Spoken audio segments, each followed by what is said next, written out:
Life,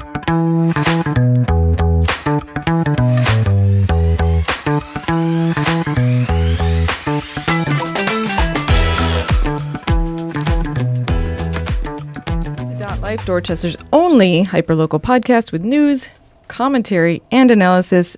I am really excited today. We are checking in. I know we talked about legacy businesses a couple of weeks ago. Well, now we're going to talk to new businesses, a couple of new businesses that just opened here in Dorchester, check in on how they're doing, what advice they have for other business owners.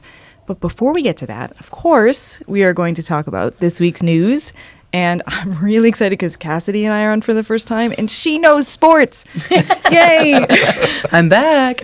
Really excited to have you, Cassidy McNeely from Dorchester Reporter. Happy to be here. Thanks I don't really know football, though. I'm mostly just hockey. I'm down to talk about hockey as long as we don't talk about the Sabres. Okay, that's fine. Cool. That's fine. The Bruins had a good game against... Probably the Sabres. Yeah. I think it was the Sabres. Yeah. No, they played the other day against Toronto Maple Leafs. Okay. They got a nice win, and Pasta scored his 400th goal. Nice. So he's one of the few Bruins I actually like. And we should probably introduce Bill. Bill Forey. There's no need. Nobody cares. I'm not going to add anything to the hockey discussion at all, or the football. But I don't even know why I'm here. You're it not really even... should have just been the Cassidy McNeely show this week. It's the Cassidy McNeely paper this week. It is. She has 3 bylines on page 1. Yeah. Woohoo. Yeah. Yep. Nice Congratulations. job. Thanks. Before we get into the reporter, obviously we do have to talk about football. Sorry, Cassidy. It's okay. What's going on with the Eagles? The Boston College Eagles, Yeah. the 1-8 Boston College Eagles. I don't know. I'll tell you next week because I am going to the home game against Georgia Tech. It's the final home game of the season, and it's been a brutal season for the Eagles. And You Bill were not O'Brien. expecting that, were you? Not at all. I think nobody was. I thought it might be, we might not be break 500, but nobody saw this like wipeout, possibly 1-9 season coming. And it's sad. Honestly, I'm sad for my boys who are a senior and a freshman together for 1 year on campus, and you'd love to have like a dynamo season and beat Notre Dame at home and all this stuff that wasn't meant to be. But we'll end on a strong note with a good family tailgate on Saturday. That's awesome. That's good. Also, you have your Patriots playing tonight. Yes, we don't know the outcome yet. We won't know for this episode. Oh, they lost. It was a blowout by the Jets. No way. Well, listen, it's a Thursday night game, and that always makes me nervous, but I'm still picking the Pats over the Jets. We have the Bucks, which hopefully they got so tired running after Drake May and Trayvon Henderson, I guess, had quite a game. Great game. So hopefully they'll be tired and we'll beat them. But well, you're due for a win. I don't even talk about this last week. We're erasing the Miami game from the files forever. Don't blame you.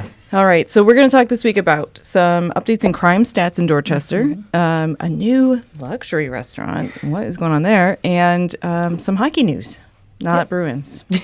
Though the Bruins do play tonight, too. They're playing the play? Senators tonight at 7, so hopefully when everyone's listening, we have another win. We had the Mammoth last night, and we will not talk about that. So you went to a meeting, Cassidy, of the C11 police division, is that what it's called? District. Yes. And they were talking to residents. What was that all about? Yeah, so I attended Area C11's CompSat, its community CompSat meeting. Essentially, it was a space where Commissioner Cox, commanders, and officers from C11 got to gather and talk with community members. They went over some of the data from January 1 up until present day, like November 1st. Okay. And then let the community chime in with their concerns as well. So it was more of an open conversation instead of just like, this is what's going on. It was, we want to hear from the community. And C11 covers, Bill, remind me. It's basically like Eastern Dorchester from Washington Street to the sea, and from Columbia Road down to Lower Mills. Okay. And what was the attendance? Did you get a lot of people there? It was a decent turnout. There was probably 50 people in total there, 20 of which were officers in uniform, happy to participate. Oh, wow. I tend to find when I go to these community meetings, the people who come tend to not be shy. So I assume there was some feedback for the police? Yes, there was definitely some feedback. The concerns that stood out to me One of them was Bill and I talked about, there's frequent fights kind of happening at Ashmont Station. There sure are. I walked by one the other day on the Radford Lane side. Mm-hmm. People, like teens, were in that little box to go in, and they were like screaming at each other. Yes. And I got very uncomfortable. Yeah, so that's like the exact concern parents were sharing, is their kids are traveling through Ashmont Station, taking different trains and buses to get to and from school or to activities. And meanwhile, there are these unsafe things happening really close by. The officer suggested that, people take videos or photos and send them their way, and they can try to hold everyone accountable, get in touch with teachers and families, and get to the root of some of these issues. So I do have a little bit of reaction to that, because they're not doing anything illegal. They're just arguing in a train station. What happens if you do call them? Did the police show up? Are there arrests? Are there there's issues with the police and I think what they were leaning more towards was if things get physical, is when you should get someone involved. That is fair. That I would do. Well, we've heard and seen some deployment changes around Ashmont Station lately. Okay. And because there have been instances of violence breaking out where people have been injured. There was, a stabbing last year that we came across when we were in Peabody Square at night. Wait, what do you mean you came across it? Well, we saw a victim. We actually saw somebody who had been injured. Like you specifically? Yeah, Linda and I saw. Oh my gosh. But it was the police had responded. It was an active scene. It wasn't like we saw it happen. But my point is there have been a lot of complaints about vagrancy, people congregating, drinking in Peabody Square around Ashmont Station. There's clearly a chronic issue there. And it's not new. It's just maybe gotten a little bit worse. And it's in the daytime too. Yes, it's not just at night. Yeah. So part of what the command staff, I don't know if they went into great detail about this, Cassidy, but I know that a couple weekends ago, I did run into a walking beat officer daytime in the Ashmont area, and he told me he'd been stationed to patrol Ashmont to respond to specifically concerns about people congregating, blocking the sidewalk, drinking in public, just quality of life things. Yeah. And he was pretty candid about, to your point, he's really not there to chalk up a lot of arrests. Yeah, I mean, he'll do it if he has to, but his message was, look, guys, I don't want to be down here giving you guys a hard time. Maybe just don't be drinking in public, Right. Don't bother people. Definitely don't. If you bother this merchant, I'm going to come broom you. Yeah. So, and that's a little bit of a subtle touch from a pretty seasoned officer. Who knows? There's other big issues in the city, but this is a quality of life thing that matters, and it does impact the business district. It impacts neighbors and commuters. And it's good to see that they're using walking patrols around there. Yeah, they definitely mentioned that. And I think one thing that stood out to me was Captain Sweeney from C11 had said, this is why communication is so important. They can't know where to put officers unless people are telling them what's going on and where these officers need to be. Yeah, I guess that's a reason to call in things, even if it's not, a dangerous situation.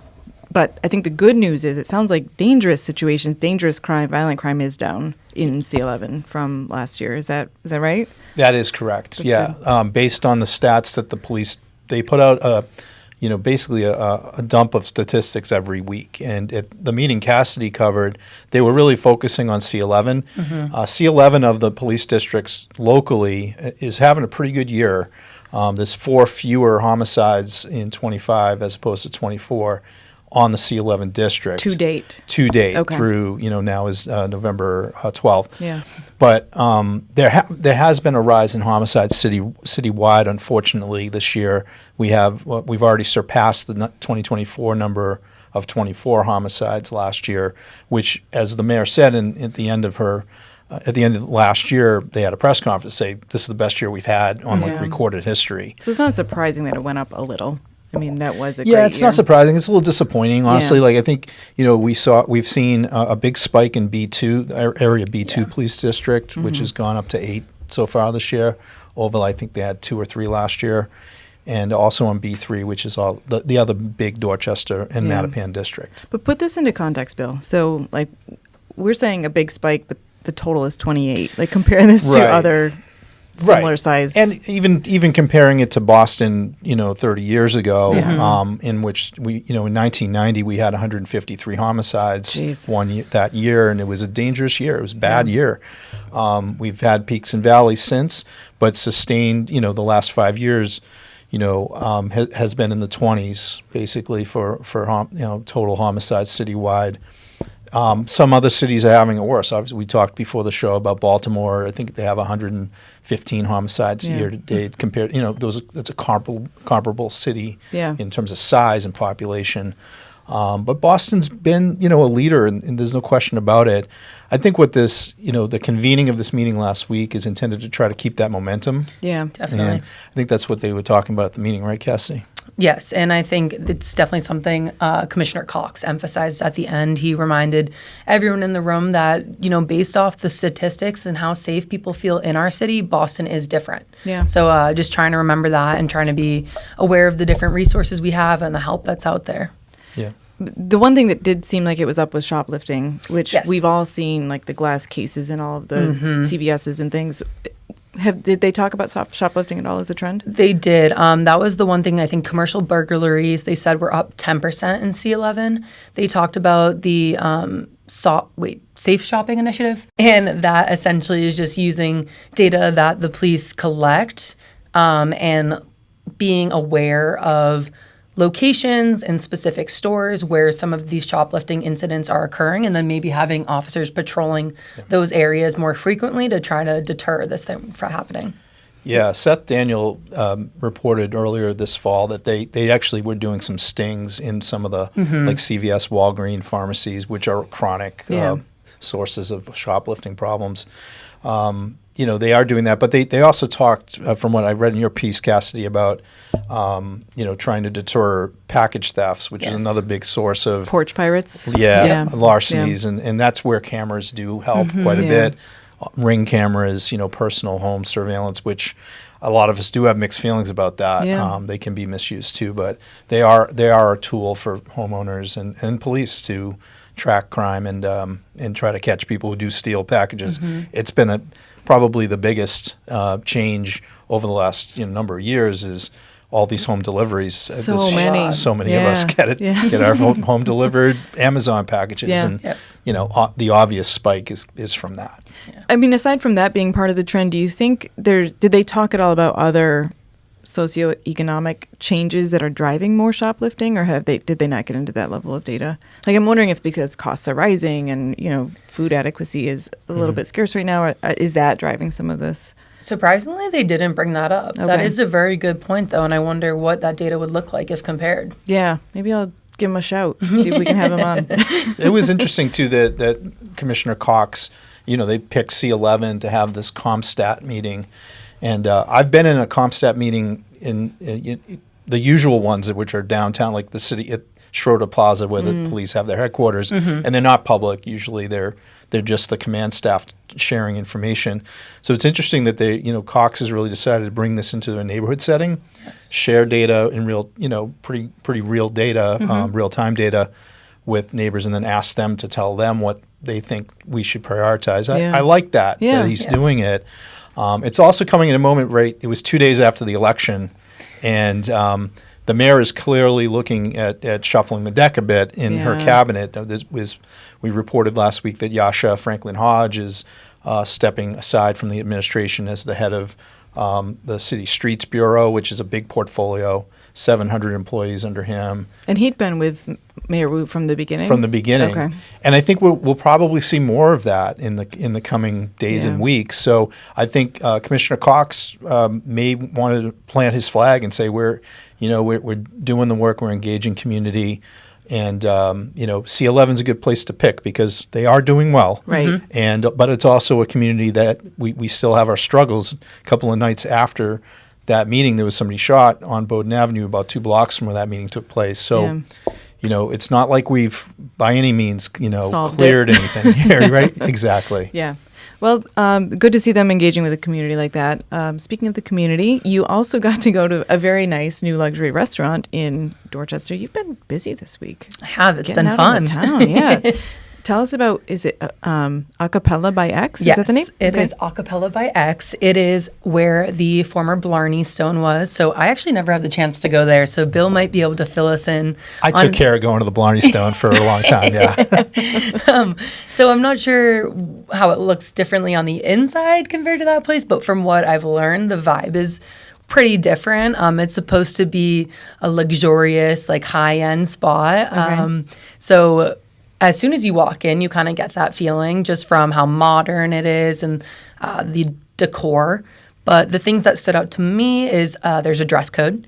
So it's not like a typical Dorchester place where you bring your kids to hockey practice and then just hop in the car and go to dinner. This is something that's going to take a bit more planning. There is going to be valet parking, which is impressive. There's a VIP booth, live music, and an international cuisine. Do you book the VIP booth, or do they tell you qualify for the VIP booth? Yeah, they said that the VIP booth is for large parties, and you can book online or on the phone. It's still in the main dining room, but a little off to the side. It's a massive booth, as you'd imagine. It can fit about 14 people comfortably, they said. Okay. And the thing that makes it different and special is the menu is going to be a little different. So the chef will have some specials on there. They're calling it the black menu, I believe. Okay. And then the other thing is the restaurant has appetizers, tapas, and entrees. What this table can get, I think, is called tablas, and it's more of a family-style dish. So cool. If there was 14 people there and 10 of them wanted a Chilean sea bass, they can make it and present it in the appropriate way for that large group. Nice. That's very cool. What kind of food is it? It's international cuisine, so they kind of have a bit of everything. Mix? Okay. Yeah. From what I saw at the menu they have right now, which is just their soft opening menu, there were things like Wagyu sliders, tacos, the Chilean sea bass, like I said, and then they even had a Dubai chocolate kind of dessert thing. Nice. So, what's the price point we're looking at? Like a table of two, Friday night? The entrees looked a bit more expensive than other restaurants in the area. When I took a look, I want to say they were all in like the $30 to $40 range. Okay. We don't have anything really like that. I guess Via Canuccia is similar in terms of vibes. Yeah, Via Canuccia is more of like a bistro cafe vibe, and this one is definitely, I think, heading more towards the and she used the S word in your interview, the seaport. Oh, which I was like, what is the S word? It's either south of the seaport, and she said seaport in your interview. She did. And that triggers some people because like we don't want to be the seaport. We're Fields Corner. I think that there is a place in the sort of ecosystem in Dorchester to support a whole range of things. To date, it hasn't really supported this sort of a higher end, intentionally like sort luxury of luxe, exclusive, and we'll see how that goes. They may have to tinker with it, but I think it's let's give it a shot, give it a try. Yeah. And this group who's behind it, you talked to a couple of the people involved there. It's interesting. The young woman who's on the cover of the Reporter and gave you the tour, Emma. Yes. Is a young woman. She's, I think, 19. Yeah, she's only 19 years She's old. the floor manager. Wow. And her dad is like the head chef. Yes. Oh, it's a family restaurant. That's cool. Yeah, her mother also works in the kitchen. Her younger sister is too young to serve at the moment, but I know she's itching to get involved too. And then the other owners are Giancarlo Fernandez and then Anthony Cruz. So she said the whole staff there is kind of like a tight-knit community family style. I do like that if they're going to bring that kind of restaurant to Dorchester, it's not one of those like restaurant groups just bring another location. It's actually a like individually owned. That's neat. It's Emma Ureta, and her dad I think is Freddie. Freddie. Yeah. Freddie. So Yes. they're still kind of, they're not rolling out like the full menu all at once here. Like it's kind of a test kitchen situation going on from what you described, and there's a really cool video that Cassidy shot that's on the site too that people can watch and get a flair for the way it looks. And folks who were in the old Blarneystone will recognize the space, but it has been, transformed with the decor and these like really kind of burnt orange chairs like around the bar that are sort of velvety looking. Yep. I don't know. There's murals in there. No Whitey Bulger. Maybe they read the Reporter and decided against that. They took it down. They're like, you know what? No, they definitely chose wisely, and I think people are excited about it. There's been a lot of response to your article online. And Positive? Yes. Good. Mostly positive. There's a couple, mentioned a couple of people like Seaport. What's that all about? Yeah. And people said, calm down. Yeah. Let's give these folks a shot. And we intend to. I think we'll have to pick the right night to go and test it out soon. And we intend to go. And Are they full open or are they soft open? No, so it's a soft opening, and then their official opening is going to be in December. They don't have an exact date yet, but early in December. I mean, it's great to go out to Seaport or other places to get that kind of dining. That's lovely. More Dorchester people should do that, but it's also great to have an option here if you don't want to go all the way downtown. I agree. You don't have to really nice. take an expensive Uber or anything like that. And I know my roommates and I, we were talking about it, and it honestly really appeals to, like, we're in our 20s and sometimes just want to get dressed up and go have a girls' night. That seems like the perfect place to do it. But you're also, like, in your later 20s, so you don't want to be out all night. Hey. So, like, having mid-20s. yeah, she hasn't quite qualified fully. But I think you're right in the sweet spot for the demographic that they're going to be looking for. And that's an increasing, you just moved in the neighborhood. You're not alone. Right. A lot of young professionals are in Dorchester at the Dot Block and in the various. this one down here on Morrissey. There's more to come. So Yep. I think that this slice of the market, can use a place like think this. so. And it's also, live music coming, which is another thing we really need in the neighborhood. Live music at Acapella by X? Yes, yep. What? I think right now it's on Wednesdays, but she said when they open officially, it'll be more of like a Tuesday, Thursday thing. Very cool. They're going for a bohemian romantic vibe is how Emma described it. Okay. Yeah, it looks like a date night kind of spot. Yeah, absolutely. She Love had that. me, once we started talking about the cocktail menu, there's one drink, it's the espresso martini because Acapella by X. So instead of espresso. And So all of the people who say say it wrong can actually say it. Yeah, no, you can't even make fun of them anymore. I can, and I will. They have a twist on some of the typical drinks, and with the martini is they have hazelnut in it, which is my favorite flavored iced coffee. So Nice. Bill, give us the quick rundown of the Blarney Stone. yeah, The Blarney Stone was awesome. And by the way, when it rebranded back in like the early to mid 90s, it had been kind of an old man bar. Just sorry, fellow old men, but that's what it was. You weren't an old man in the 90s. Not then. No. But when they rebranded and they have this beautiful patio, which by the way, Acapella by X isn't open yet, but they'll open in the spring, Yes. presumably. Nice. But Blarney Stone was famous for its patio and really kind of a more upscale Irish pub. It was a in pub, but it Dorchester. served food? Did it serve food? Oh yeah. Oh, okay. Really good restaurant. Okay. And the guys who own the Blarney Stone now run Milkweed, which is I didn't realize that. Yeah, Lovely. Okay. I'm going to zone on all their full names, but Ben and Dave. Okay. And they ran the Blarney Stone, I think, beautifully for 20 plus years. So we're a little sad to see them go, but this seems like it's a great replacement. And Milkweed is going strong Yeah. on Marcy Boulevard. I So love Milkweed. Milkweed is awesome.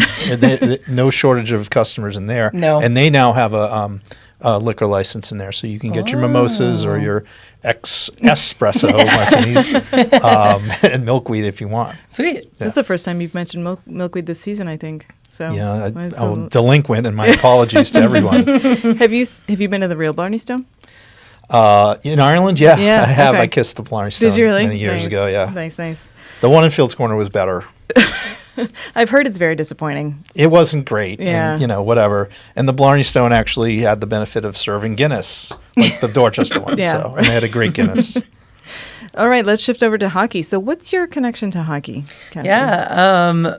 Big hockey family. Okay. And I have two older brothers and a younger sister, but it was my two older brothers who kind of got me into the sport. And obviously I wanted to be better than them. So course. I became better than them. Of course you did.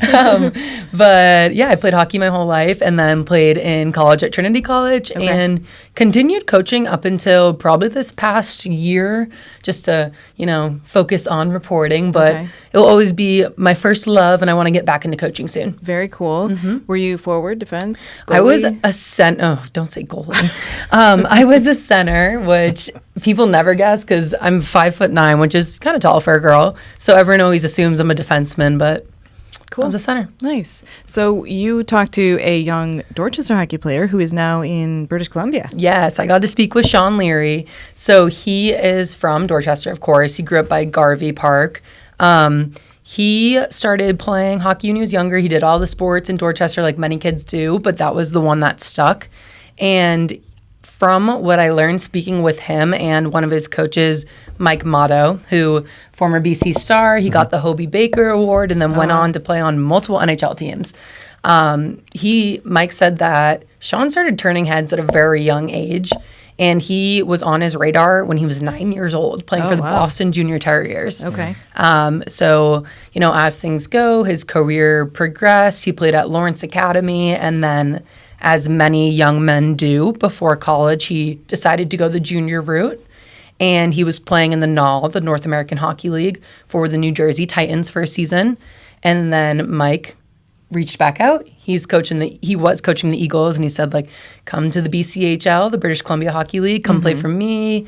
Let's see how it goes. So Sean went there and had a really great first season. When you say the Eagles, just to clarify, you don't mean the BC Eagles, you mean the Surrey Eagles in British Columbia. Yeah, so when I So said... we've got BC, British Columbia, Boston Oh my College, goodness, I Surrey didn't think of Eagles. that. This is very confusing. Okay, so Mike played at BC and was an Boston Eagle there. College. Yes. Sean is on the Surrey Eagles in British Columbia.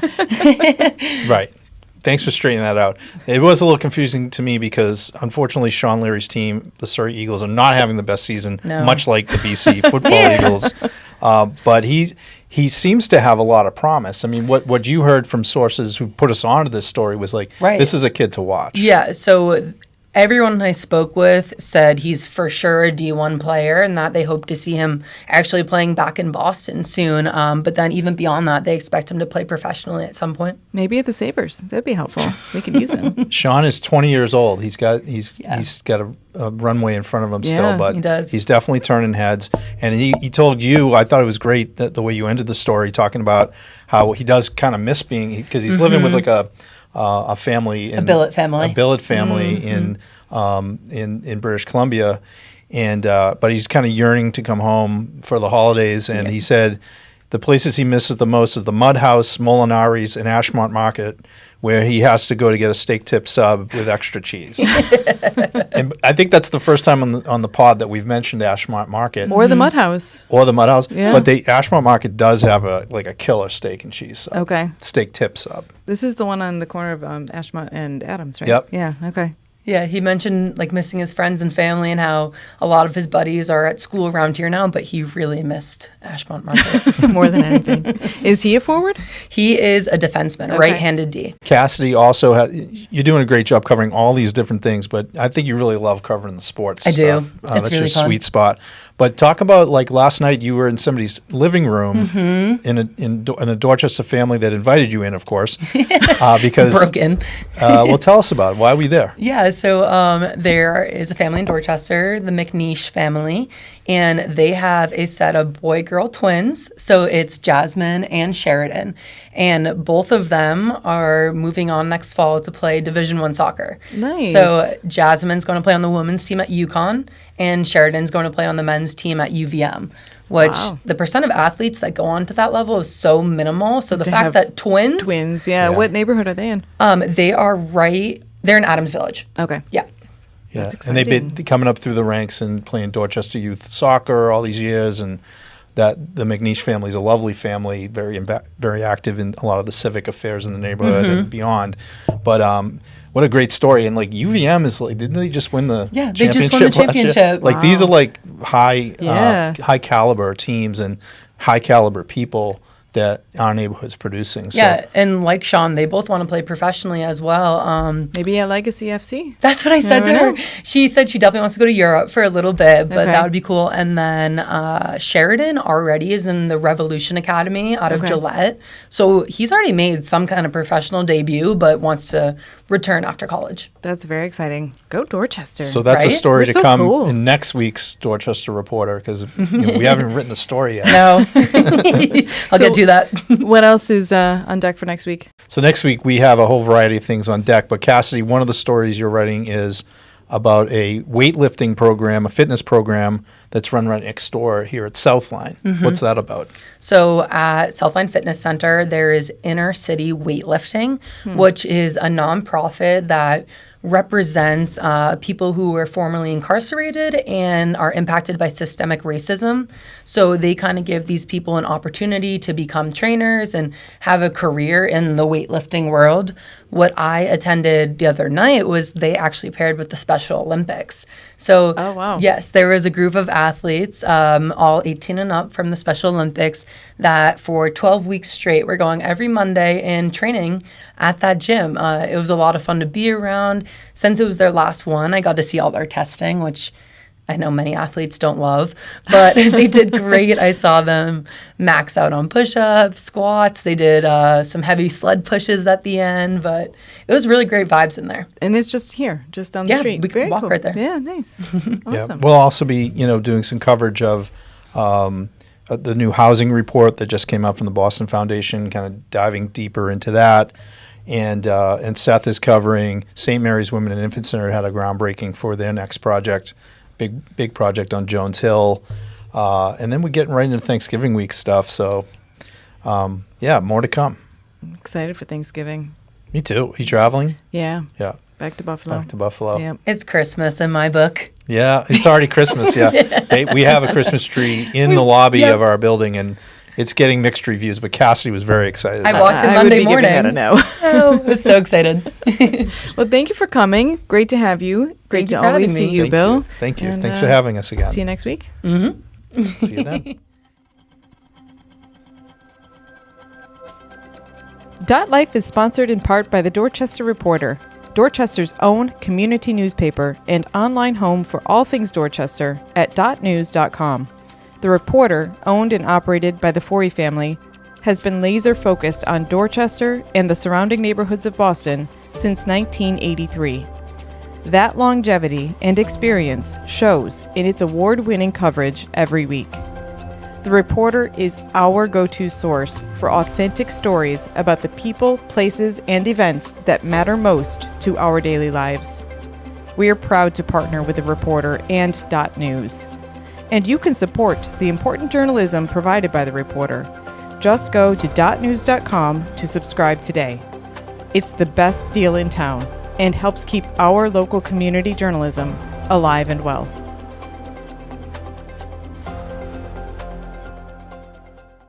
Regular podcast listeners and viewers know that we recently spoke with Alicia Porcina and Linda Dorsina-Forey about legacy businesses in Dorchester, those OG places that make Dorchester special.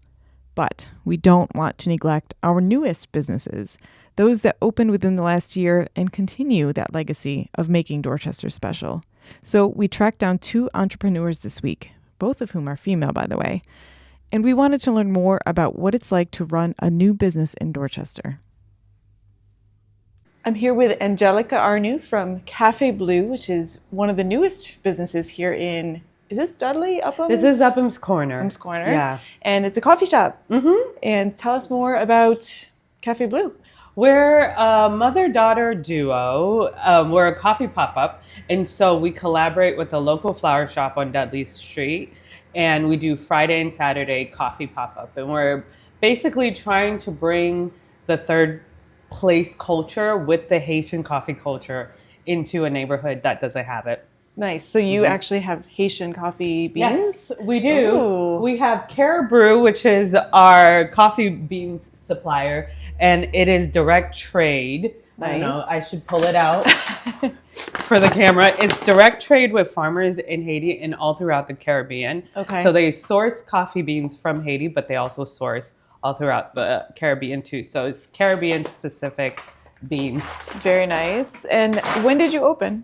We opened in July Okay. of this summer in July, and it's been fun. Yeah. How did you pick this location? Well, we've been collaborating with Estella for a couple of years before that, but also we wanted to stay in Dorchester. Okay. Dorchester, besides the major chains, we have only a few sit-down daytime places for people, and so it's like, where is foot traffic in Dorchester that really needs something to fill in that space for the many residents that live in the area. So Upham's Corner was a great corner for that. And are you Haitian? Do you have Haitian family? Yes. So I'm from Haiti. And my mom and I came here in 1991, I believe. Yeah.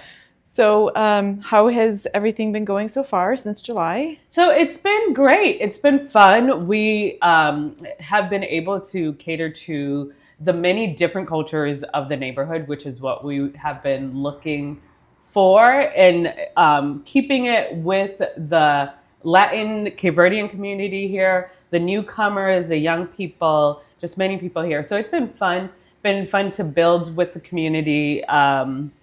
And we've gotten great reviews from people, so they do enjoy our Haitian coffee beans. I've heard good things about Haitian coffee. So it's been great, and we've been able to expand, and it's also been challenging trying to balance that service in a neighborhood where people are not used to it being 2 days a week at the same time, and just building. But we're slowly building the brand. We didn't expect to hit the ground running. Right. And outside of that, we've been trying to diversify with events too. And so we've been collaborating with Estella, owner of Dahlia's Garden, and doing events. And we've been trying to do events once a month to get people to do arrangements, have some pastries and coffee. So it's been great. Oh, that's a really good collab. There's nothing like a coffee shop smell, except maybe a plant store smell. Exactly. And now you've got both. Exactly. And I'm really excited by that. Yeah, when we're not brewing coffee, you can smell lilies and other flowers. So anytime people come in, they're like, it smells really good here. So it's either our fault or Estella's fault, depending on the day. Yeah. So what are some challenges that you have encountered that maybe were unexpected? That weren't expected. We are in an old building, and so electricity has been... So unexpected is the word. Yes, right? unexpected is the word. Yeah. Not having reliable electricity, though they're figuring that out, but that does impact how we can service people. We brought a generator, but it impacts because it downscales the operations a lot. Just being in an old building and us not owning it and us not having the capital to do much, but also trying to be positive and consistent. Yeah. And also foot traffic. I think people just being 2 days a week is not consistent enough. So you see sometimes people walk by and they stare and they're not sure what it is. So luring more people in to be like, hey, we're here. Because anytime we talk to people, they didn't know that we're here. They don't know the flower shop is here. They don't know that on Fridays and Saturdays. So trying to market and lure more people to come in for those days. Yeah, definitely. But it's great that you're in this neighborhood because, like, to your point, there's not a lot of other coffee shops and type of sit-down places here. So bringing that to the community is great. What kind of feedback have you gotten from people who, I know they love the Haitian coffee? Our feedback has been surprisingly great. A lot of people love the atmosphere of this shop. You kind of step away from Dudley Street when you enter here. Mm-hmm. So that's been one of the feedbacks. People love our specialty drinks. Like we have a rose mint lemonade that was in the summer. That was a hit that I had been pressured to make sure it stays for the fall winter menu. So lemonade's not very wintry though. Exactly, that's what I said. But look, the people have spoken. And we have a specialty plantain spice latte drink that goes into collaborating the Haitian flavors. So there's a plantain porridge that we do in our culture that we collaborate as a specialty coffee drink. That's like a meal, but it's a big hit and people have heard about it and come specifically for that, which is that served in like a bowl? No, it's like a pumpkin spice latte. It's a drink. Okay. It's a coffee drink. Gotcha. Yeah. And you can have it hot or cold. Okay. Yeah. Very nice. I have to ask you, because it is the world that we live in, how have the tariffs affected the coffee pricing?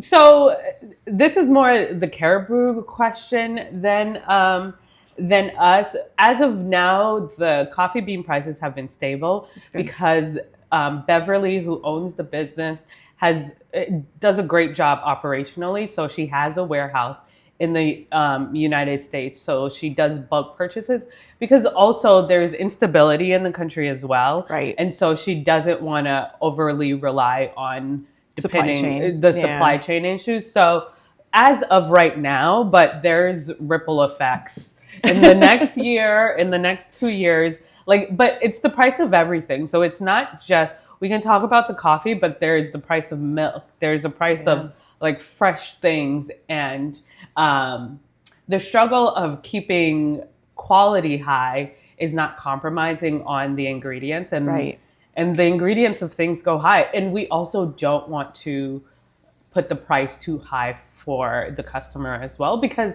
I think part of third place is a low barrier of entry, that anybody can walk in with a few dollars, but then when a cup of coffee is too much, that becomes less attractive. So that's kind of what we're trying to balance. Yeah. But the coffee beans themselves have been okay, but everything else has not been. Okay.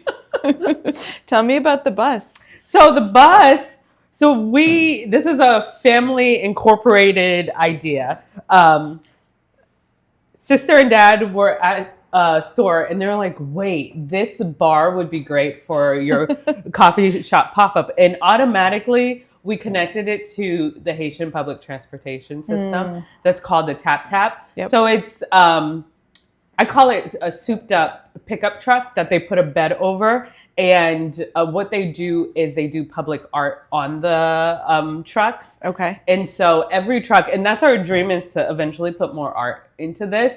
But Haitians who walked in automatically, they're like, oh, like a tap tap. But yeah, every truck has its own public art display. And it's basically people get up in their seats in the back of the pickup and they like pay their way and all that stuff. So this is a tap tap inspired. I feel like one of the artwork on here might have it, but I'd have to find it. Okay. But yeah. That's but this awesome. is the inspiration. So this was just a found item that they're like, you need this item at Home Goods, not to promote Home Goods. But, I have to tell you, your dad, Seth Daniel, comes onto the podcast and he brings random stuff that he finds in the house. So I can only imagine what the hell he's exposing us. We are the people who will go to antique shops and all that stuff and estate sales. I have a mini SUV that you can put the seats down, because I had already planned that odd furniture is coming into your life. Coming in. Majority of my place is nothing new. He I knows that. We have a problem. It's very sustainable. It is. You're being eco-friendly. Look at that. Yes, Look love at that. it. It's not an addiction. It's contributing. Yeah. So what advice would you give to other business owners? Especially this in the startup phase, I think the biggest thing is to just start. I think that's the biggest advice, but like start small and not expect this grand money making. I mean, I don't like when people are like, if you're in it for the money, don't, like, everybody needs to get paid. Yeah, so right. That's not realistic. But if you're in it for like a passive income to get rich, I think you'll be very discouraged. But I think you have to put really start off small and build with blood, sweat, and tears. Yeah. Yeah. Small business ownership is not a passive income. No, if only, that would be great. Yeah, honestly. seriously. If we can make $1 million, who are we to scoff at that? But that's not our ambitions. Yeah. What about upcoming? Anything new at Cafe Blue? Yes. So we have a class in November. We actually have a flyer for it. Sure. We have a centerpiece class for Thanksgiving coming up, and we're one of the partners at Jose Mateo, so we'll be at Upham's Corner Strand Theater with a pop-up there as well. Is that for their Nutcracker? Yes, for their Nutcracker. Awesome. That's great. Yeah. So where can people follow Cafe Blue if they want more info? Follow us on Instagram. It's Cafe Bleu, the French spelling, BLEU, Boston. Perfect. On Instagram. Amazing. Thanks so much, Angelica. Yeah, thank you. Tell us about merry-go-rounds. Sure. So Merry-Go-Rounds is a kids consignment store. We've been in business actually since 1989. My mom owned it for over 20 years. Okay. Our original store is down in Easton. Nice. We just opened here in Dorchester our second store at the end of May of this year. So we're about 5 months in.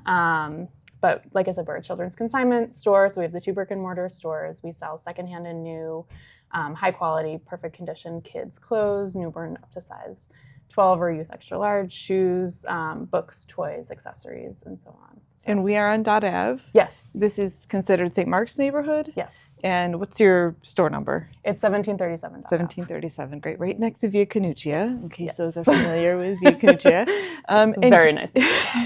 Yeah, I would imagine you pop over and grab food every once in a while. Very often, yes. What are your hours? So we are open Wednesday to Saturday, 10 to 6, and Sunday, 10 to 4. Okay. You said kids, so this goes from newborn to... Newborn up to size like 12, 14, so it depends on the brand, but and depends on the kid, but roughly, age 12. Okay. Yes. Why did you pick this spot? So it's a kind of serendipitous story. I had kind of been putting out feelers about wanting to potentially open a store in Dorchester, and a friend of mine, Michaela Flatley, who owns the Local Hand, another awesome small business in Dorchester, she had kind of been scoping out spaces for me. She heard that this space might be available, and it turns out the owner of this building is the pharmacist next door at Crawford Drug, Okay. Mike, who is super involved with Greater Ashmont. So I had an initial meeting with him, learned that he actually lives in Easton, and his wife is like one of our longtime customers and consigners. So What a we kind of small just like hit world. it off right away. And I love the space as soon as I saw it. It's like a great size. It has amazing light. It has amazing neighbors. These awesome light fixtures. Yeah. So it really just kind of fell into place like even sooner than I had initially been planning to open a store. I thought I'd be kind of like giving it a few more months to a year before I actually opened, but this kind of came together really quickly and really easily. So, Nice. It's the perfect spot. And you do live in Dorchester, right? I do. Yeah, Okay. it's a 25-minute walk for me to get to work, which is amazing. That's amazing. Yeah. So what's it been like so far? Really great. Really positive reception so far. People have been really supportive and really welcoming. Both kind of the business community, Greater Ashmont Main Streets has been very, I've been involved with them and they've just supported in a lot of different ways. And customers and residents alike have been very, very welcoming. It seems, based on what people have been saying, there's like, it's filling a gap that existed. People didn't have kind of a reliable place to bring their kids things that they no longer need, that the kids grew out of, and then also to just shop for high quality, affordable children's goods. So I think one of the like nicest things I've been hearing is so many different people have just been saying like, thank you so much for being here. And Aww, I remember there was like a woman walking by once that she just poked her head in. She didn't even come in. She's like, I don't have any kids to shop for, but I'm just so happy you're here. So thank you. So it does feel, it feels very genuine. And there is an eco element to what you're doing, right? It's keeping outfits and clothing out of the waste stream, but also like helping people not have to buy new, especially like cheap, fast fashion-y kind of clothes, which is tempting for children because they grow too fast. Yes. So this is a nice way to kind of pass on those clothes that maybe you didn't even wear, right? A lot of people get duplicates or, something they don't really like or doesn't fit, and it just goes straight to the trash bin. So I love that. Was that part of the inspiration for doing? Definitely. I think it's every time I talk to somebody about the business, the business model, the response is always like, oh my God, that makes so much sense. Like kids grow so fast, like across the board, that is the response. And I think, like you said, the environmental impact of it is really huge. It's like sustainability is so inherent to our business model that like the more we sell, the greater the impact on the environment is, which is kind of the opposite of many businesses. So it's nice to like, increase that impact as much as we can. And I think to get more people to kind of get comfortable with the concept of shopping secondhand, it's not it's definitely becoming more accepted and more mainstream, but not everyone is on board just yet. And I think with kids things, that is one of the like kind of earliest entry points for people because it does make so much sense for the reasons you just said. Yeah. And honestly, once people just like come in the door or like see us at a market and they look at the inventory itself, they're like, wait, this looks perfect. Like nothing is wrong with this. So it's a nice way to just kind of like start to shift that perception and that mentality that people may have about secondhand. So it's cool to be part of that education. So the environmental piece is really big, and then also just the social impact is another big part of what we do as a business. And it actually is like legally the way we are structured. We're a Massachusetts public benefit corporation, which means that like it's in our like founding document that we are committed to a social environmental impact. We're also a B Corp, so we're certified as a B Corp that kind of is all these standards that we have to meet. It's not an easy certification to it's get. Not. No, it's not. It's a lot of work, a lot of steps. I actually have an intern helping me this semester to prepare us for the recertification. Is that an annual renewal? It's every 3 years. Okay, but they've that's good. changed their requirements pretty significantly, so we're preparing for the next round in 2027. Okay. But the other piece of the social component that I just wanted to mention was, I think the obvious piece is it's really quality items for a much more affordable price than if you were buying them new. But then the other piece that I'm like getting more excited about, the more I'm like deepening my ties to this local community, and then also in Easton, I've had strong ties there for a very long time, is just how much of the resources stay local. And I think, I wish I remembered the number, but like, for a big corporation, most of the resources generated leave the local community. For a small business, it's a much higher percentage that stays in the community. And then for a consignment business, it's like almost everything stays because, the inventory comes from local people that bring in their clothes. They get paid a percentage after it sells. Right. And then we are, the people that own and work at this business are all local as well. So like almost all of the resources that this business generates stay, and they contribute to it's very this sustainable. Community. So very supportive. it's a very kind of community oriented social impact. So everything is here on consignment model. Pretty much everything. Okay. Yeah. So with just a small exception of some of our Melissa and Doug toys are new from the manufacturer, and a couple of other like baby items come directly from the manufacturer, but everything else, all the clothes, all the shoes, all the books, most of it's a lot of accounting at the end of a. We have a great software that helps us manage it all, but it's a lot. Like, every single item is unique. It has like thousands upon thousands of individual SKUs. Yeah, so it is a lot, but it's. So do you, if someone were to consign with you, would they expect like an immediate payout when they get? No. So how does that work? So it's a consignment model, which means typically that people would bring things in, we'd inspect it, make sure it meets our standards. Like I said, it needs to be in perfect condition, no flaws. Yep. And then they get a percentage of the sale price after it sells. So that's our system keeps track of all of that. They're able to take that as a payout, whether that be Venmo or check or cash, or they could use it in the store as store credit. It's the same percentage either way. So we try to keep it as flexible as possible for how people want to use it. And is that paid like as soon as the item sells, or do you do like a monthly reckoning, or? It can be whenever people want. So as soon as the item sells, the money's available to them. We don't like automatically mail a check or anything, but people can request a payout anytime they want. And they can check their balance and things too? They can log in. Cool. There's like a system that they can log into online and check. So, nice. Yeah. Awesome. Well. You also have some games and toys. So if someone wanted to come in and check out your inventory, they know your hours, but what if they wanted to consign things? Yes. So all of that information is on our website, but the brief kind of overview, we are seasonal. We're taking fall, winter right now. We switch over to spring, summer in January, actually. So we always try to be kind of like a season in advance. And there's 2 ways to bring things in. The easiest is dropping, we call it a drop off, which is just bring it in anytime we're open. If you haven't consigned with us yet, we'll set up an account for you right then and there. We would look through the things later rather than on the spot. And if there's things that we couldn't sell for whatever reason, we would donate it. We donate everything to Cradles to Crayons, which is an awesome local nonprofit serving kids in Massachusetts. If the person prefers us to look through the items on the spot and like return things to them, if we can't take it, if they have like a family member or something that they wanted to pass it on to, then we would schedule an appointment in advance, and that they can just call or message us and we can schedule that. So those are the 2 like options for bringing things in, and then like I said, all of the guidelines and everything are on our website. So you already had a location in Easton, so this is just an expansion. So I'm assuming that made it a little bit easier because you knew what you were doing. You were learning the ropes as you were opening. But what were some of the things that surprised you?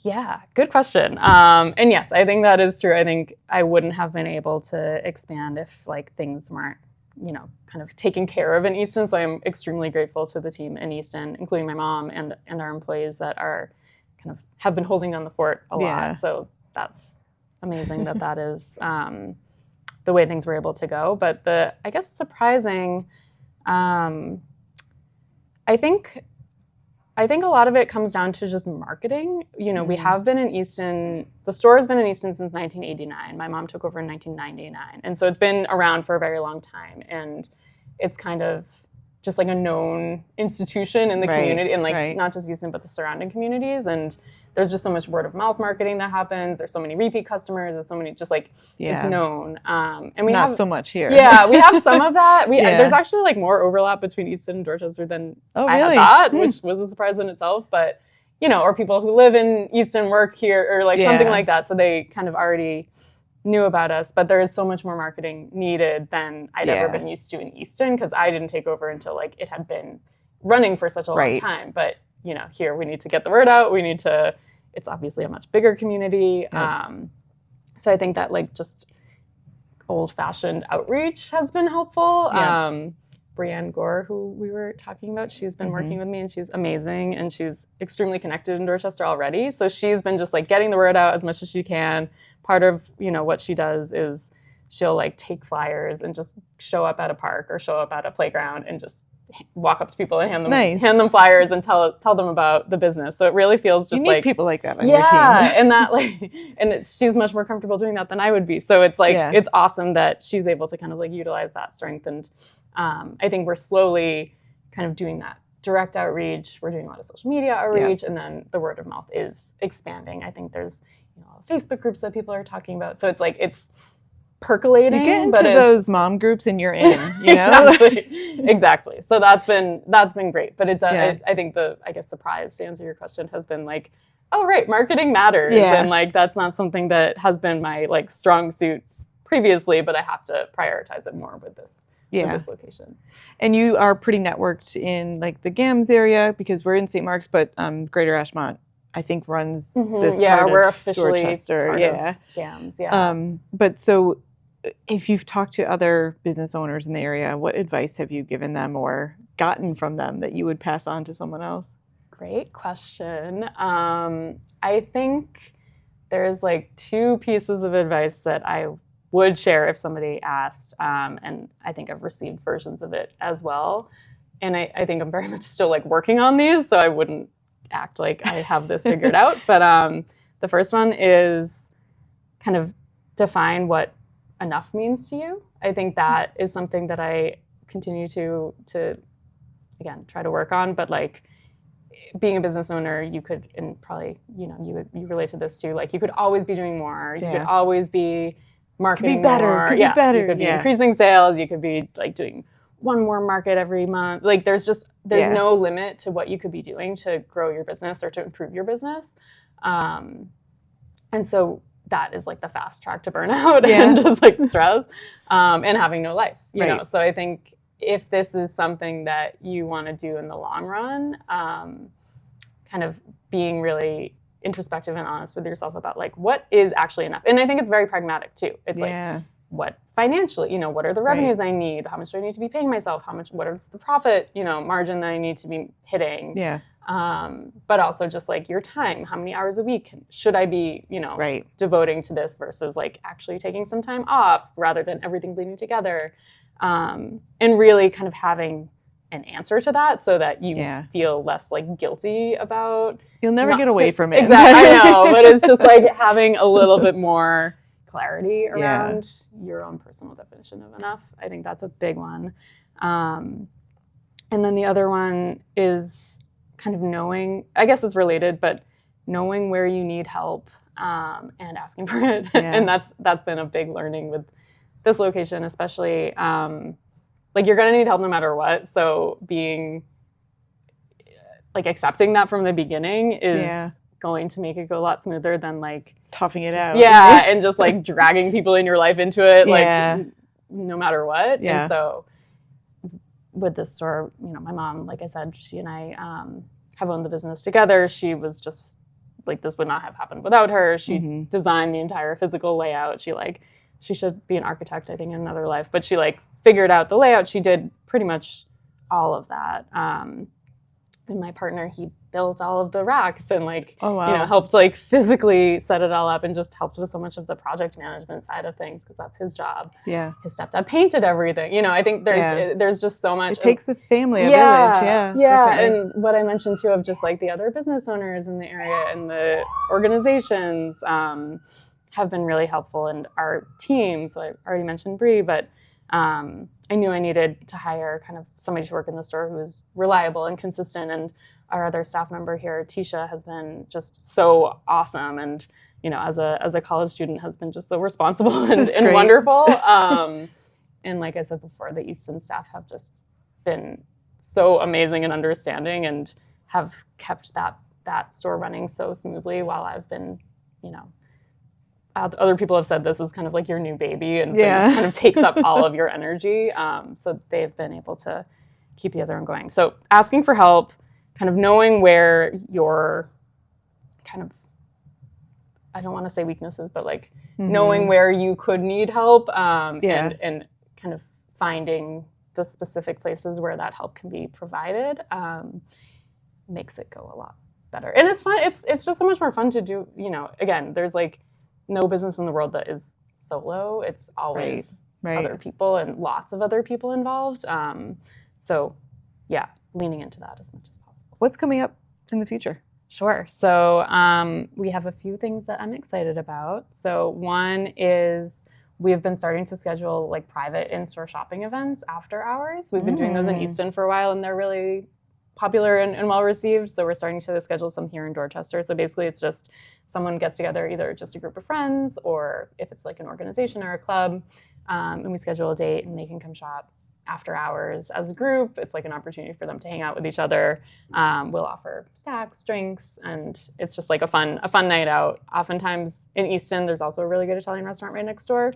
So they like you just follow the Italian restaurants pretty much. around Boston? That's like the secret sauce. It just works perfectly. But they'll self-organize and like go to dinner afterwards. So hopefully like something similar could happen here. So scheduling more shopping events is one. And I should mention, you do have a little room for children. Yes. So if you do bring your child here and want to shop without them, there's coloring and toys and books and stuff, which is really cool. A little play. It's a multi-purpose room. So it's our little tiny play area. It's also our fitting room. It's also our book room. So we make it work. And yeah, in Easton, it's similar. Like our dressing room is also the playroom. So, you know, work with what you got. So if you're coloring, but you got to get out while they... Exactly. The other thing that we're doing is what we're calling a bin sale. So we tested this concept out. We did a foster parents meetup and the Melville Park yard sale. We did this at both of those. And basically it's just a bunch of bins of clothes organized by size, and we're selling them for 5 items for $20. So it's like a super discounted opportunity for people to just buy in bulk. So we'll be doing that in the Dorchester store the weekend after Thanksgiving, so Black Friday and that weekend. So we're excited to test it out, see how it goes. So we'll be sharing more about that on our social media. And I guess what are your social media? Yeah, great question. So we're really active on our Instagram. The handle is just merry-go-rounds _. Okay. I also wanted to mention Bree and I have been doing live sales every Wednesday afternoon. So definitely tune in and like you can see what we're showcasing each week. We also post stories daily of like new arrivals, just so we get new things in every single day. So it's always changing, and that gives people an opportunity to see kind of the latest things at both stores. And the lives are on your Instagram? Or yes. Okay. Yes. Perfect. Well, we are so happy to have you. I'm going to take a look around. Yeah. Thanks so much. Thank you. Dot Life is supported by The Record Company, Boston's leading provider of accessible music creation spaces. The Record Company is addressing the critical shortage of affordable creative space in our city, serving over 4,000 monthly users across 131 communities. They've preserved 47,000 square feet of professional studio and rehearsal space at rates 60 to 90% below market value, ensuring Boston's musicians have a place to create, regardless of economic means. But they're more than just affordable space. They're building career pathways through partnerships with Bunker Hill Community College, offering professional certification programs that lead to sustainable music careers. This vital work is at risk. As creative spaces continue to disappear across Boston, the Record Company needs community support to maintain these essential resources. Their Amplify Boston campaign directly funds space preservation and career development programs. Visit therecordcompany.org today. That's therecordco.org to donate, become a monthly supporter, or learn about partnership opportunities. Every contribution helps keep Boston's music ecosystem thriving. The Record Company, creating accessible pathways to music creation since 2010.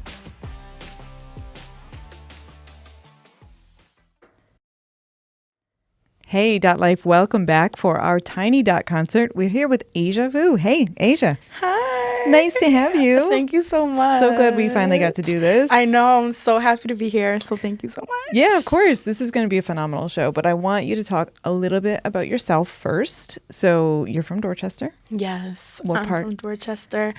I grew up like in the Savin Hill area, but I've been popping around. So right now, I'm not going to tell y'all where I'm at right now, but let's say Savin Hill area. Mysterious. I like that. I mean, there's so many great neighborhoods in Dorchester. How do you stay in one? You got to pop around. Exactly. It's the way to do it. And they keep changing over time. Yeah. Like, hello? So much. Yes. Yeah. So what kind of music do you play? What's your style? That's a great question. I want to say I don't want to put myself in a box, first of all. Okay. But I want to say R&B pop. It's so funny because I'm through and through an R&B girly, but my producer, he's like, you have a pop voice. You have a pop voice. So we also experimented with some pop music, and it was super fun. And it's actually one of like my most popular songs. You can't argue with your producer. I know. Producer knows best. Shout out to Off Kilter. He wears so many hats. Thank you. That's my guy. And how did you get into music? Were you always a performer? Yeah. So I used to sing when I was 4. Like honestly, I have a video of me singing No, No, No by Destiny's Child. But I used to do like talent shows. I was like a I'd say theater kid growing up. Was not good in the sports department, okay? I did track for 2 weeks and then I quit. Like, that's long enough, you know? You got the vibe of it. Exactly. I was like, it's not for me. Not for me. So we stuck to singing, talent shows. But I want to say I started professionally singing and recording in 2015. Okay. Yeah. In Boston. In New Bedford. Okay. New Bedford. Nice. And then we moved to Boston, and then we were in Fall River, and like just all around. I've been working with the same team for my whole career, honestly. Okay. So we just been moving and grooving. Who would you say your inspirations are? Oh, that's a great question. But it's such a hard question. Okay, so I'm going to say there is a male artist named Tank. He's such an inspiration. He can just do no wrong in my eyes. I love Tank so much. I love Jhené Aiko. She's amazing. It's like the feeling that her music gives me. I want to be able to give that to my audience. Oh, I love that. So, yeah, that's just a couple to name a few. Okay. Yeah. And what songs are you playing today? I listen to a lot of old music. Okay. So, like, I'm so bad at keeping up with the times, honestly, but I'm really when you say old, like, what are we talking? Yeah, like old R&B, like. Okay. Let me name, like, there's a group named Day 26. I still listen to them every day of my life, okay? Day 26. Why am I blinking right now? Who else is an old artist? There's a artist named JoJo. She's from New England. I'm sure you guys know her. I've been listening to her new stuff. She's amazing. Yeah. What do you do by day? I have done many things in my lifetime. I was a preschool teacher at one point. I was a nanny when COVID happened. Then I started working at Converse headquarters for Nike as their like receptionist. Then I moved on up to their legal team, was working on their legal team. Then I got laid off I got laid off. And that was like a little dark time in my life. But it's crazy because I got a job right after getting laid off. So That's there was perfect. Yeah. And now I'm a legal assistant at a law firm that I've been doing for almost 2 years now. Never thought, but so I'm a legal assistant by day, singer by night. That's amazing. It's like a superhero. Yes. That's what it feels like. I always tell people I'm like Hannah Montana. I just don't know it yet. Tell us about the 3 songs you're going to sing today. Oh my gosh, yes. So I brought you guys 3 songs. The first song that I'm probably gonna do is Comfort Zone, and it's just about. We actually wrote this song in like 15 minutes. My producer, myself, someone else named Lyric Soul from our team. It was us 3. We were in the studio and we were like, let's just have like a song roulette. Like, let's just write as many songs. If we're not feeling the beat, move on. We'll keep a reference of it. I don't know. And we literally wrote Comfort Zone in 15 minutes. That's how good it felt. And that's how good it continues to feel. I love the pin on the song. I love the lyrics. I love what we did with it. And it's so simple, like, and it just always catches the attention of the listener. So I'm going to bring you guys Comfort Zone. I usually open my sets up with that song. And then I'm going to bring you guys my most recent single, which I dropped in February. Don't worry, I know it's been a long time. We're going to have some new stuff soon. We're working. But the next song is Bring It To You, which was dropped February 14th. Just lover girl vibes, inspired by Heart of a Woman by Summer Walker, because I saw like the reaction that song got, and I was like, I could definitely do something this speed and maybe it'll bring in more listeners. Yeah. So we went that route and it was good. I got a lot of good feedback. Some people even say it's my best song, which I don't agree with. I still love Bring It To You. That's my girl, but it's definitely not my best song, and a lot of people tell me it is. You like Are it, I you love allowed it. to love your songs differently? It's like kids, isn't it? Like, can you actually say, I don't like this kid as much as that one? That's a good question. I never thought of it like that, but I be treating them like stepchildren. You don't love it less. You just love it differently. Yes, yeah. That's fair. I need to approach it that way, because I'd be like, I liked this song when we wrote it. I'm tired of performing it. Like, but now it's a teenager and it's annoying. Like, yeah, that's so messed up. Oh my God. When you put it that way, Erin. Yeah. You're not a mom, are you? No, I'm not. Thank goodness. But yeah. Oh, and then the last song is 90s. I've had this song out for a while now too. Very nostalgic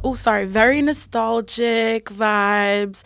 You'll hear a lot of 90s references. I want you guys to listen to the lyrics. Like, you're going to hear names of songs from the 90s. You're going to hear background vocals that are from songs in the 90s. Like, just tap in. Like, don't let it go over your head, okay? So, yeah. What do you like about the 90s?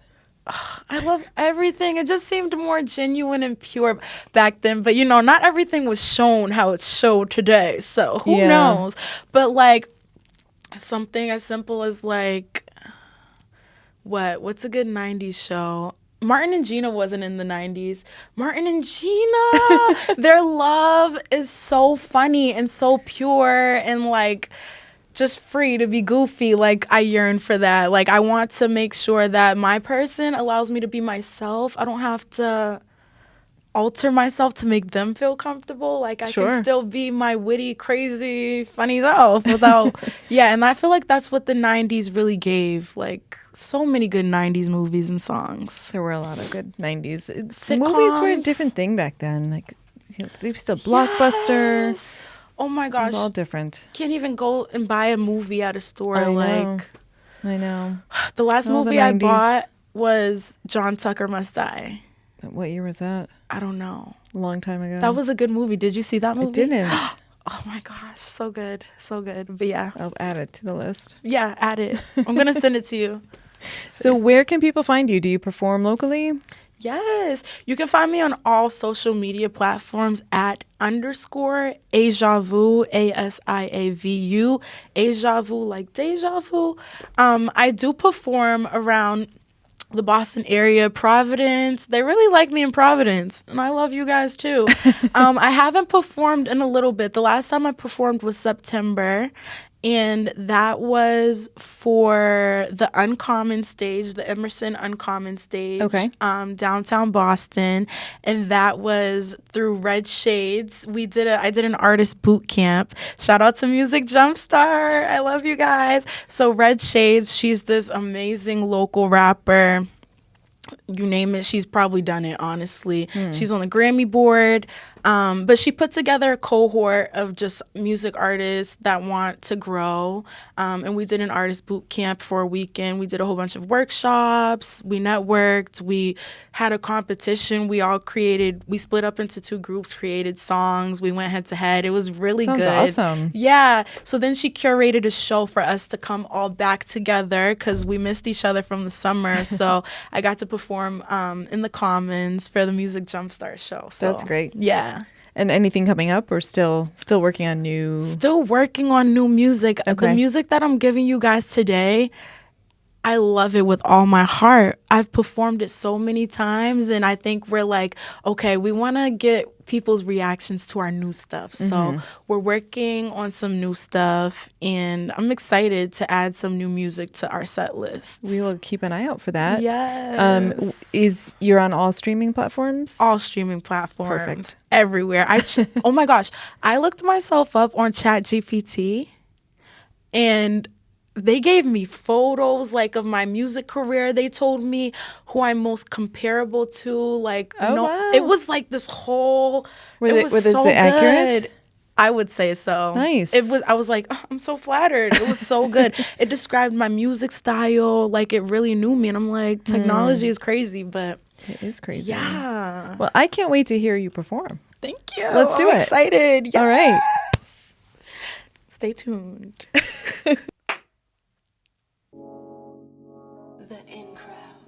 My name is Asiavu, and welcome to my Tiny Dot performance. This is Comfort Zone, so get comfortable, and let's vibe out.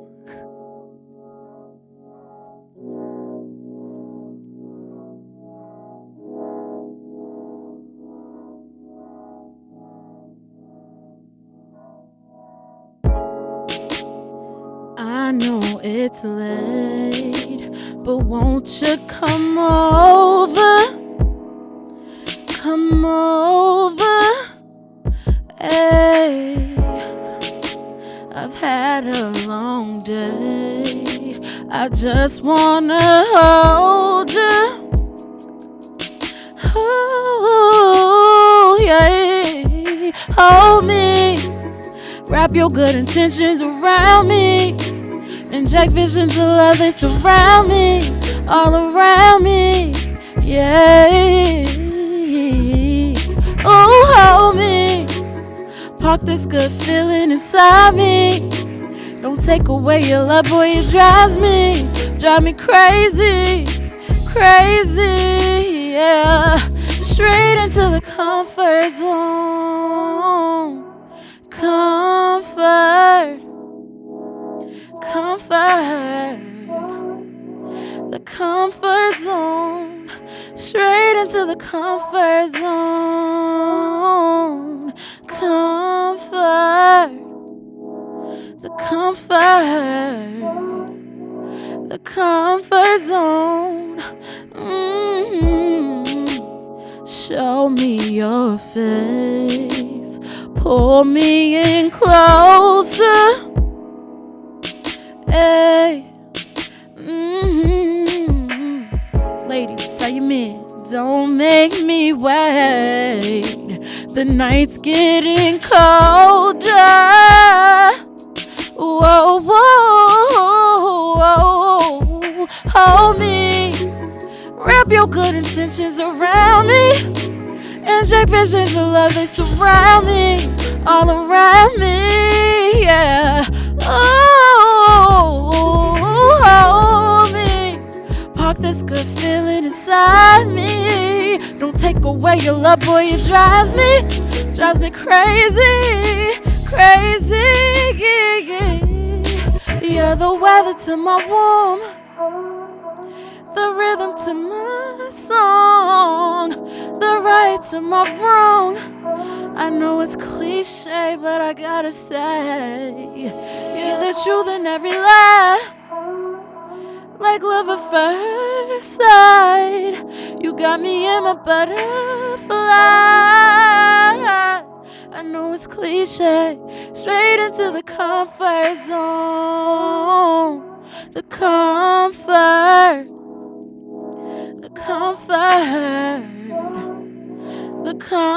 zone.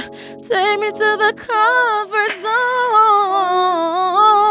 Comfort, yeah. The comfort zone. That was Comfort Zone. This next song that I'm gonna give to you guys, I actually released it on Valentine's Day. I'm a lover girl, I can't help it. But this is what I envision my true love to feel like. This is Bring It To You.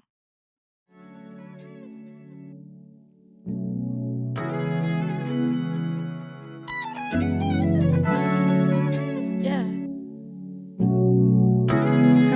It's Asiavu. Look. Tell me what you want, tell me what to do. Anything, I'll give it to you. I'll never tell you no. Where you wanna go, anywhere, I'll bring it to you. I'll bring it to you. I'll bring it to you. Anywhere, I'll bring it. Dinner on a plate for you. It's hard to make it wait for you. Dessert is on the rise, and I can't wait to swerve it to you. See, I've been making plans for you. You put on that little fresh for you. Vanilla got me spice for you. Sweet and feeling real nice for you. Last check on that red set, you know I checked that twice for you. Been waiting all day, leaving clothes. It ain't no mystery what we gon' do, baby. You deserve the stars and moon, galaxy if you want that too. Nothing's too far for you. Just say it like you mean it. Tell me what you want, tell me what to do. Anything, I'll give it to you. I'll never tell you no. Where you wanna go, anywhere, I'll bring it to you. I'll bring it to you. I'll bring it to you.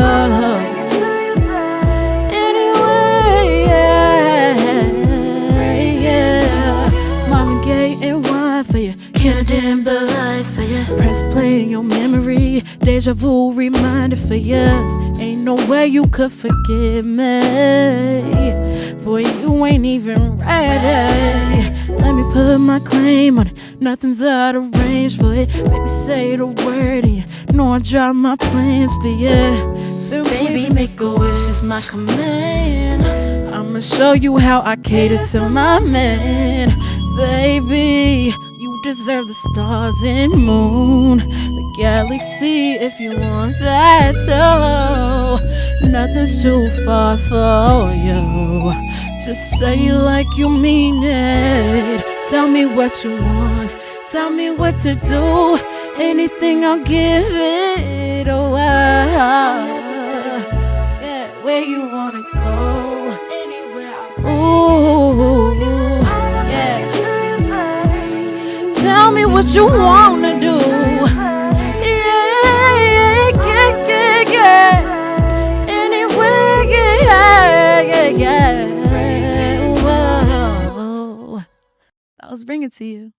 That was fun. I liked Bring It To You. That was good. I hope you guys liked that, because I did. I know I did. But my last song that I want to leave you guys with, it's called 90s.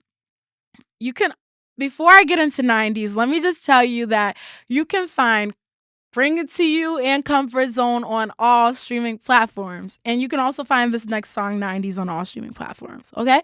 That's Spotify, SoundCloud, Apple Music, whatever you use, go stream it.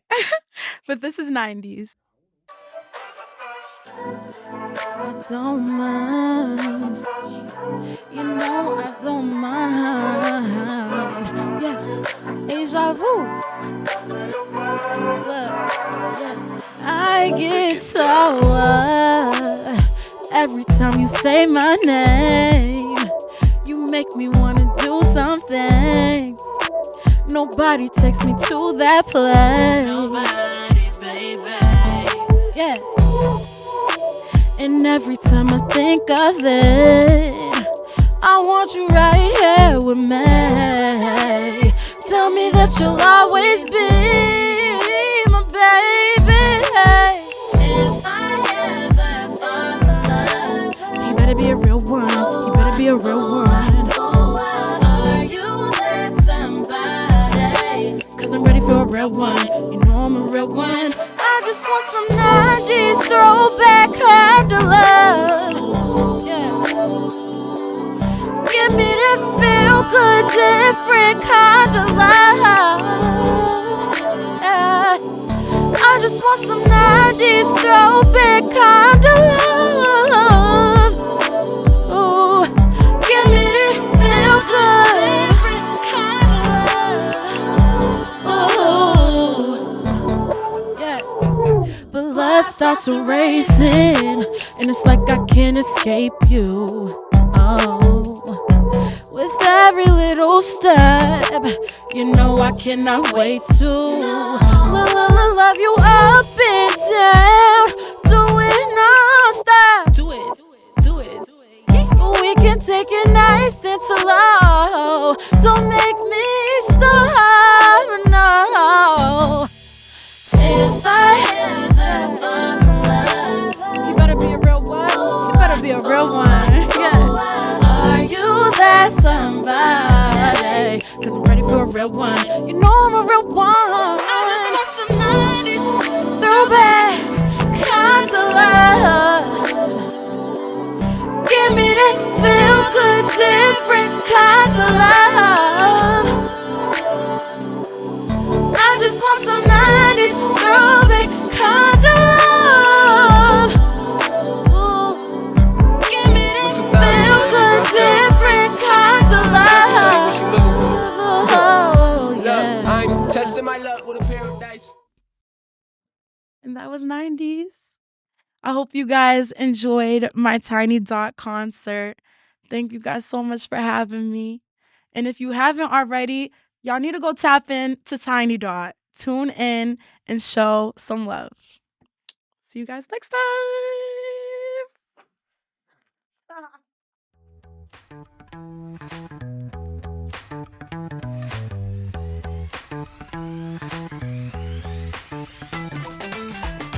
Thank you for listening to Dot Life, which is available on Spotify, YouTube, and Apple Podcasts.